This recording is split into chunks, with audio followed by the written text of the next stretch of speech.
I'm Dr. Maisha Otway, and I'm the proud principal of College Park Elementary School in Fulton County Schools. What inspired me and who inspired me to be a principal's mentor is my zone superintendent, Dr. Sharice Campbell.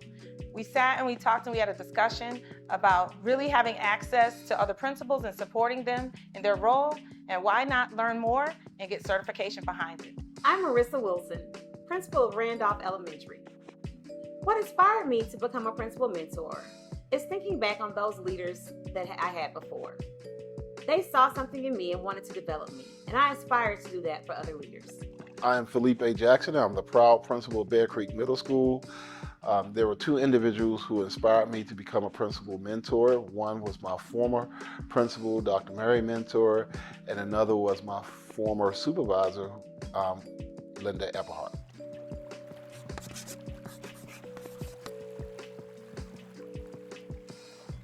So when I think about it, I know that I definitely, from the training, developed an understanding of best practices.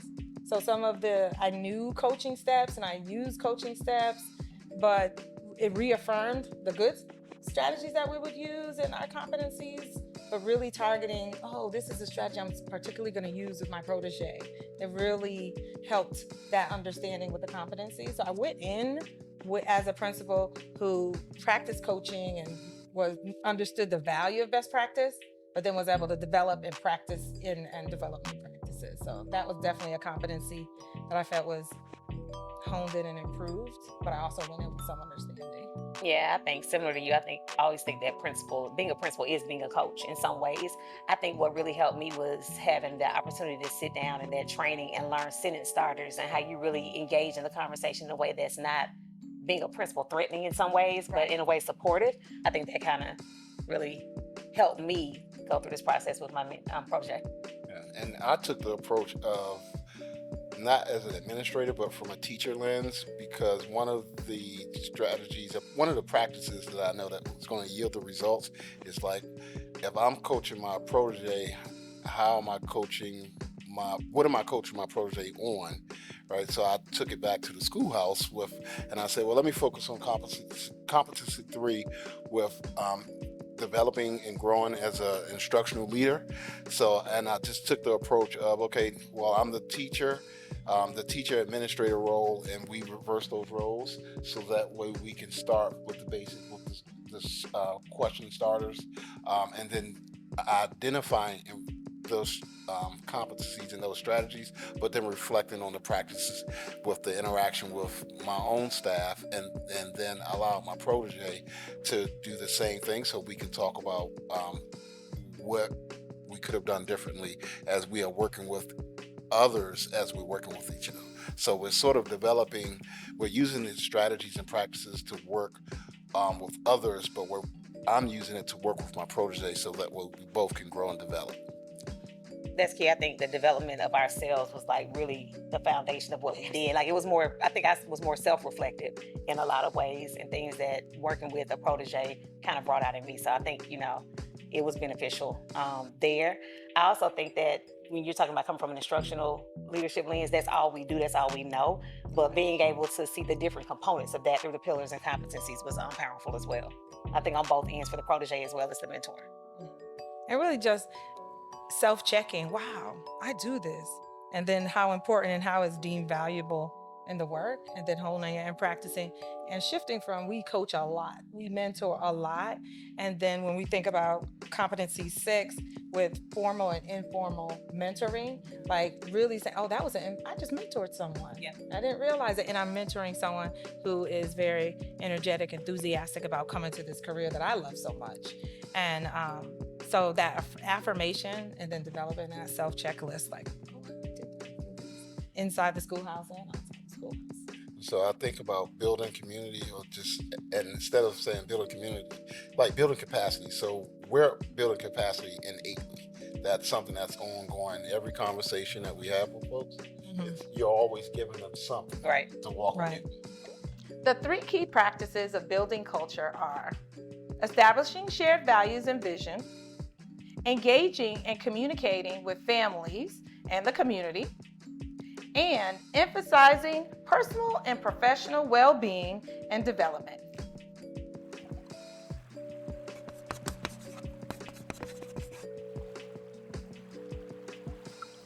So I'll say what I did was after reviewing the competency, I focused on competency 4, and where we talked about respecting confidentiality and the code of ethics in that relationship.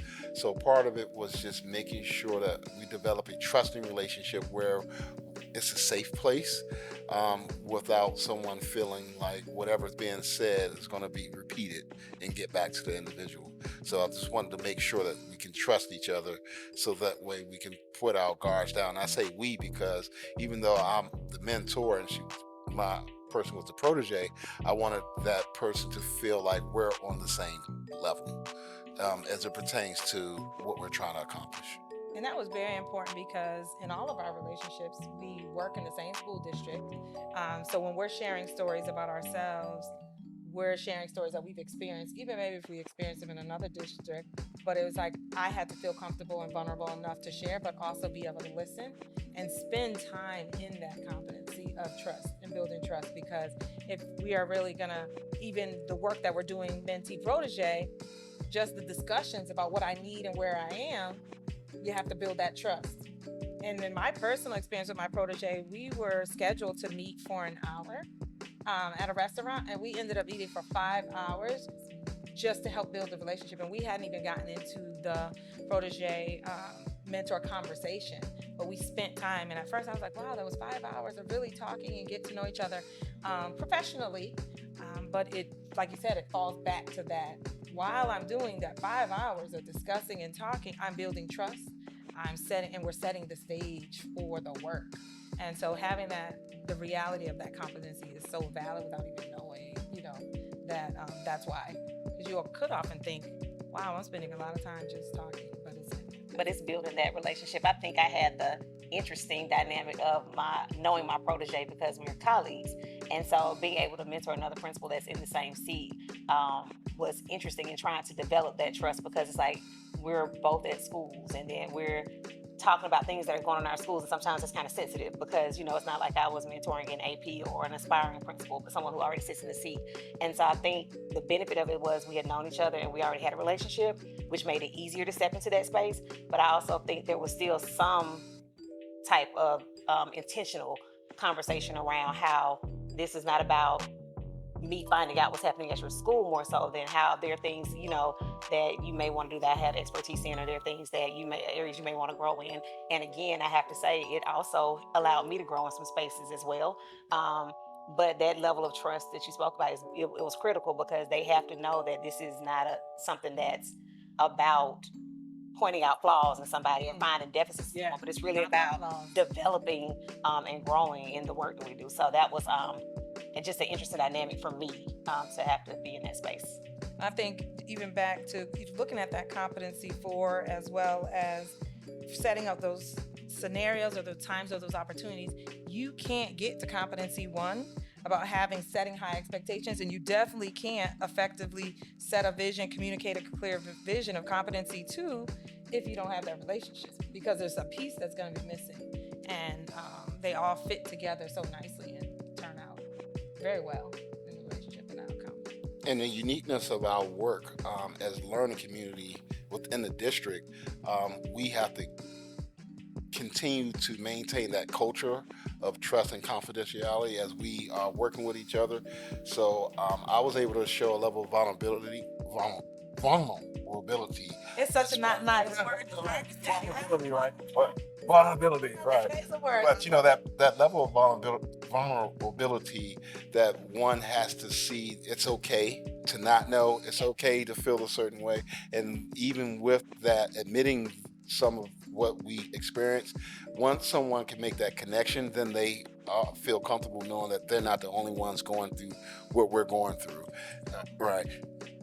Yes, and we need each other to come up with a solution, because you're not going to, it's not one answer to a lot of the issues that come up, but the more and more we communicate, you're now developing a repertoire, or let's say a list of solutions that you can kind of troubleshoot whenever a problem arises. Right, and I kind of want to piggyback off of what you were saying, Dr. Otway, about the vision setting and those types of things. I think because we had that established relationship already, it was okay to open up your building and allow me as a mentor to come in and walk your building and give feedback. And then it was okay for me as the mentor to invite my protege up to come and see some things, so that we could see where some commonalities were in set level setting and setting visions that apply to the areas that, we wanted to see growth in our school. So it kind of definitely allowed for that to happen once those relationships were solidified. The 3 key practices of empowering people are leading personalized and collaborative teaching and learning, distributing leadership among community, and supporting the academic, social and emotional, and physical needs of children and adults.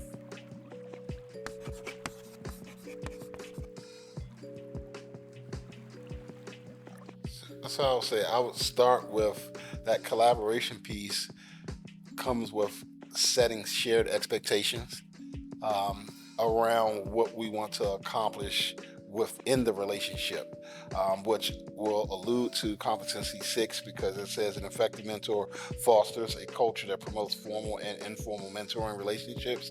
And as we think about that, our role as administrators, we're always participating in ongoing professional growth and professional development. And part of that is how are we sharing this? How are we sharing the information that we receive?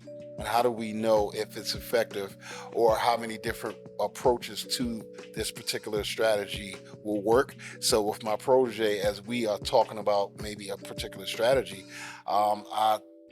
I was able to ask her what results did she get versus the results, and I can compare the results that she received with this strategy with what I have experienced, and I use that as a reflective tool to change or tweak whatever it is that I'm focusing on with my mentor, with my protege.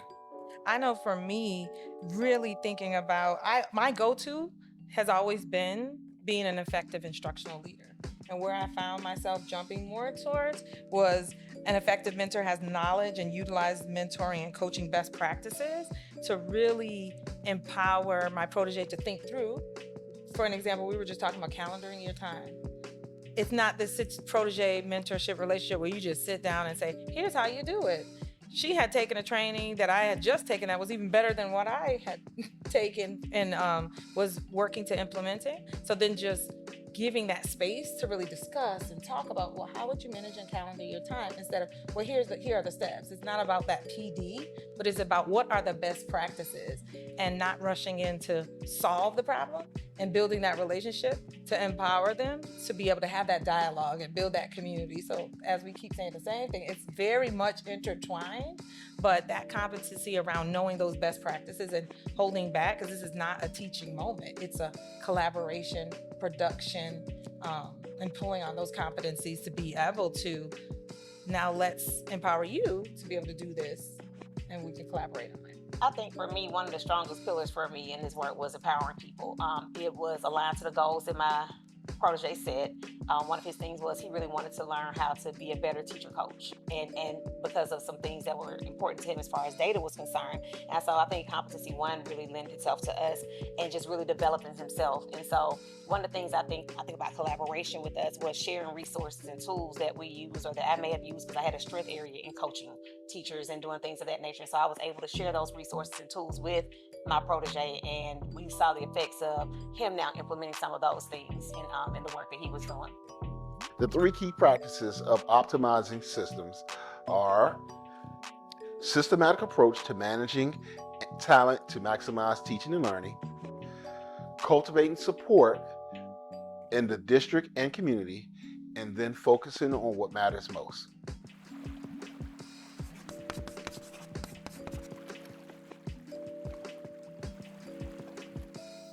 I think for me, trying to find a way to include what I'm doing in my day-to-day work and not get sidetracked with trying to help somebody else. So really being intentional about the scheduling, the importance of working with someone, but also not losing sight of what I had to do as well.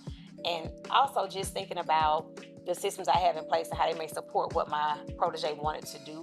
And if I was able to help in that way, that was beneficial as well. So I think just thinking about all the things we do on a day-to-day basis, how do I make time and make an effort to do this, but also how do I utilize some of the things that I already do that make my workflow what it needs to be, and sharing those practices with my protege was important as well.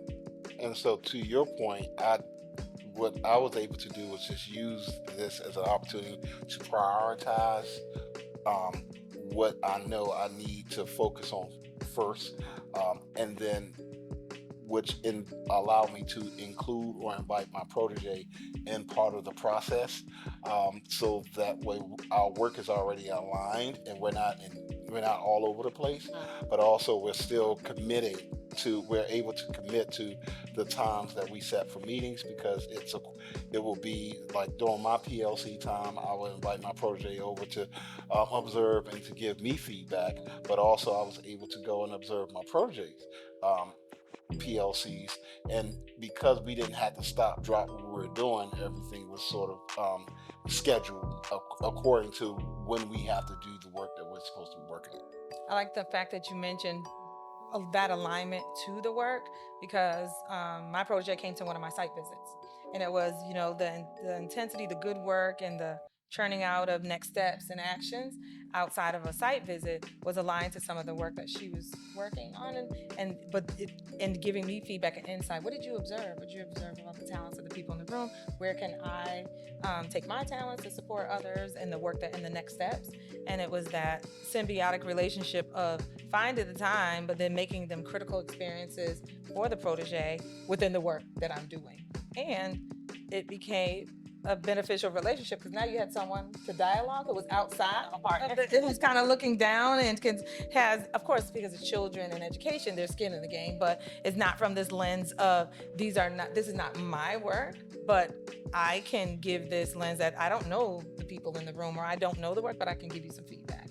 So it was like in that opportunity as well. But it is a key. Finding time is a key piece of what we do, and mentoring is being passionate about that. Mentoring finds that space to find the time. I think so too, and I think both of you guys were talking about that alignment. It also allows for the commitment. I'm going to commit to something that's going to benefit me, but it also is relevant to what I do. So I think that definitely was beneficial. And part of that, our relationship, mentor-protege relationship, is that they're getting the benefit of mentoring, and they think, oh, I have a mentor, but we're getting the benefit of mentoring the protege. So and realizing and seeing the realization of the work through them as the protege, when we're the principal, or we're the one in the seat, or we're the one who is doing the mentoring, but all that learning and exercising our competencies and practices within that experience is really us, getting our leadership muscle exercise. So it was good work.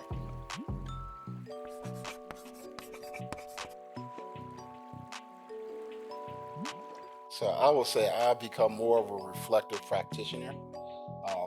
As I worked with my protege, I was able to just reflect on my own practices and my experiences with my own leadership team. Therefore, I was able to identify areas that made people feel uncomfortable, just through the conversation that I had with my protege, of times that my protege felt uncomfortable. And I thought about, well, wow, this is something similar to what I do. So I was able to use that to change my approach in certain situations. So I would say being reflective about my work. I'll agree with that. I would say that for me, it gave me an opportunity to really think about, we feel like we said before, we feel like you mentor anyway, but really now this is intentional mentoring. And so there are things that, even though I might give good advice, or I might say, hey, try this, in some ways that's informal mentoring, but in some ways that's, for me, it didn't feel like mentoring. It felt like I'm just advising somebody. Right, but and there's now no reciprocity, right? It's just right. giving. So it's not this reciprocity of experience. Absolutely. So with this, it's like, okay, I'm intentional about this conversation we're going to have. I'm intentional about these things, these tools we're putting together. I'm intentional about the time I'm spending with somebody. And in return, it made me better, because that person was also intentional about the time they were spending with me. Mm-hmm. And multiple needs were being met in that space. So I think that for me, it just went back to, you can be a mentor to a lot of people, but when you go through a process and you have a structure in place for that, it benefits you, or yields different benefits. Yeah, I think that connection with that reflection, it was clear, I think, across all of us, because it was definitely the reflection piece for me, preparing for the coach and the mentor and protege experience, after, post, thinking, reflecting on, did this meet the needs of what she's looking for, her needs, or what she's asked for, and then going back to just reading up on the practices or pulling out a little coaching step.